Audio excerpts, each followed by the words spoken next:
Assalamualaikum warahmatullahi wabarakatuh dan salam bahagia. Saya Kamaria Rasul. Kita berjumpa di dalam Kapsul Ramadan. Apa khabar tuan-tuan dan cik puan semua pada hari ini? Pada hari ini saya suka untuk berkongsi dengan tuan-tuan dan cik puan berkenaan dengan tips Ramadan positif dan produktif. So, sebelum kita pergi lebih lanjut lagi pada topik kita pada hari ini, boleh tak sama-sama kita berbincang, bertanya pada diri kita sendiri, puas hati tak dengan Ramadan pada tahun-tahun yang sebelum ini? Jadi ini adalah satu perkara yang penting untuk kita kekal positif dan produktif pada tahun ini, di mana kita perlu audit dulu dan letak di mana kedudukan kita sebelum ini. Ada tak tuan-tuan dan cik puan rasa berpuas hati dengan performance ataupun pencapaian dalam bulan Ramadan yang lepas? Untuk itu, kita boleh mulakan dengan bertanya pada diri kita sendiri, kenapakah rasa macam kurang best saja Ramadan pada tahun lepas?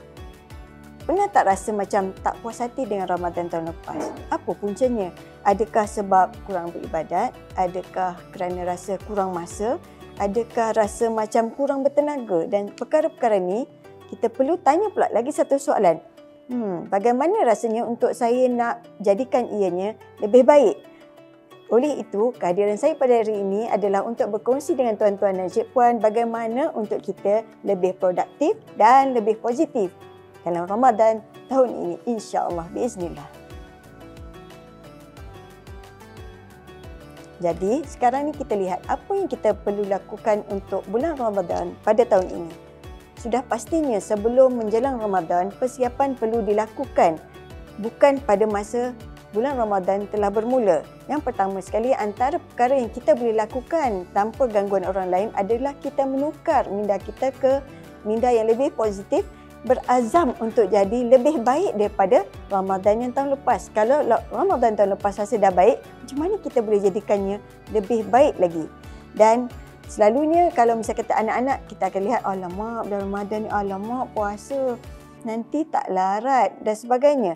Jadi macam mana kita nak tukar minda kita daripada bulan puasa kepada bulan yang tak larat, penat, banyak tidur dan sebagainya, kepada bulan yang sebenarnya aktif dan kita boleh buat banyak perkara, kerana dalam bulan Ramadan sebenarnya kita ada banyak masa yang terluang sebab kita tak perlu masak 3 kali sehari, kita tak perlu makan 3 kali sehari dan kita akan bangun awal daripada bulan yang sebelumnya. Jadi sebenarnya bulan Ramadan adalah hadiah yang Allah berikan kepada kita untuk jadi lebih aktif dan lebih produktif asalkan kita buat perancangan untuk memanfaatkan masa sepenuhnya. Untuk itu, untuk kita kekal produktif dalam bulan Ramadan ini, kita perlu rancang dengan memilih apakah waktu yang kita produktif, apakah waktu yang kita pilih untuk rehat dalam bulan Ramadan ini, dan apakah amalan-amalan yang kita boleh tambah untuk diri kita dan amalan yang kita boleh buat untuk masyarakat di sekitar kita. Dari segi produktif secara fizikal, pertama sekali kita kena lihat balik, catatkan waktu bila kita tidur selalunya dan macam mana kita boleh baiki waktu kita tidur.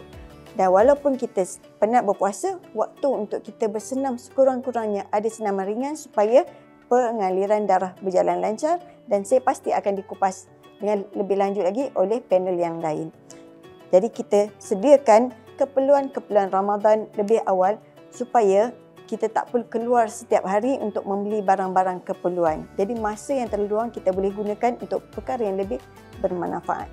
Selain daripada itu, dalam bulan Ramadan juga kita perlu menjadikan minda kita dengan lebih produktif. Caranya dengan menggunakan membaca Al-Quran. Dengan apa? Dengan kita menggunakan Ramadan Planner yang kita boleh gunakan secara produktif. Jika tuan-tuan dan cik puan ingin dapatkan contoh Ramadan Planner nanti, boleh layari laman web BKUPM untuk mendapatkan Ramadan Planner tersebut kerana kami akan kongsikan di situ.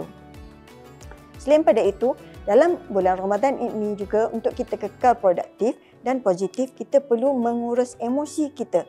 Bulan Ramadan ini adalah bulan didikkan jiwa yang mana seharusnya apabila kita melaluinya dengan baik, jiwa kita akan jadi lebih lunak.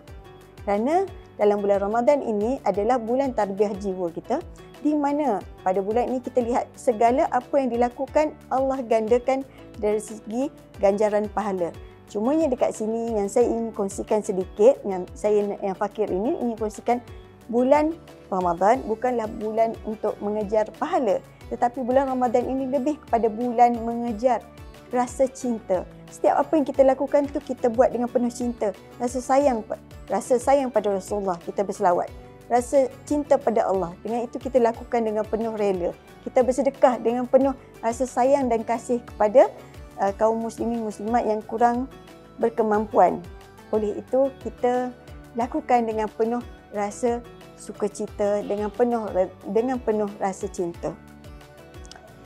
Selain daripada itu, apa yang kita boleh lakukan adalah kita kurangkan, audit balik apakah grup WhatsApp, grup Telegram dan sebagainya yang banyak mengganggu masa kita.